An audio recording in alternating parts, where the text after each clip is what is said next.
Today marks day 21 of the government shutdown, and all eyes are on President Trump as he prepares to meet with Senate Republicans in Washington. The standoff continues after Democrats blocked the government funding bill for the 11th time, escalating frustration across the country. Inside the meeting, senators expect President Trump to deliver a simple message: stand strong. Republican lawmakers say the party is united behind him, arguing that Democrats are using the shutdown as a political weapon while ordinary Americans shoulder the burden. Military families, TSA agents, and Border Patrol workers continue to serve without pay.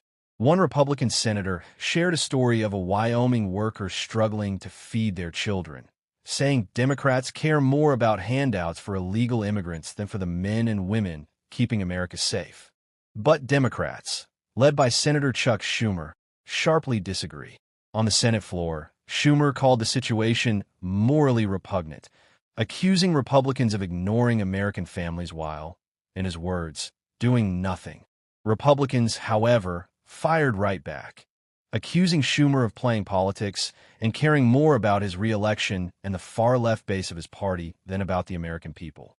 Some even said the shutdown was planned months in advance as part of a deliberate strategy. And while tension grows in Washington, other GOP voices like Representative Chip Roy are suggesting dramatic moves such as ending the filibuster for funding bills. Though most Republicans remain opposed, saying Democrats themselves once pushed for major constitutional changes like expanding the Supreme Court and adding states for political gain. Against this backdrop of domestic gridlock, the president is also facing major developments overseas. Over the weekend, new violence erupted in the Middle East when Hamas fighters attacked Israeli defense forces, prompting a swift and forceful response from Israel. Reacting to the clash, President Trump, speaking from the White House, reminded the world that under his leadership, there was peace in the Middle East for the first time ever.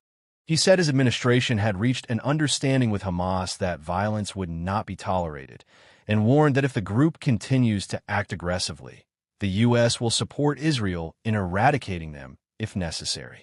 Trump emphasized that Hamas no longer enjoys the international support it once had, claiming they don't have backing anymore. They must behave or face destruction.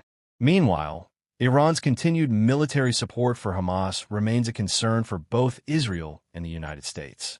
Vice President J.D. Vance recently visited the region, underscoring America's commitment to hostages' safe return and long-term regional peace. Lawmakers are praising President Trump's diplomatic successes, especially his peace through strength policy.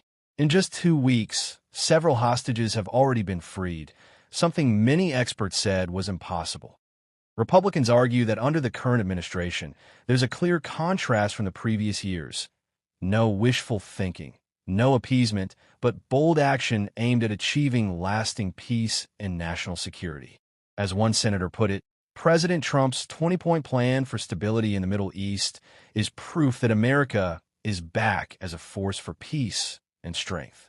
Whether it's battling at home against political deadlock or dealing with rising threats abroad, one message from the White House remains clear. The president intends to lead through resolve, not retreat.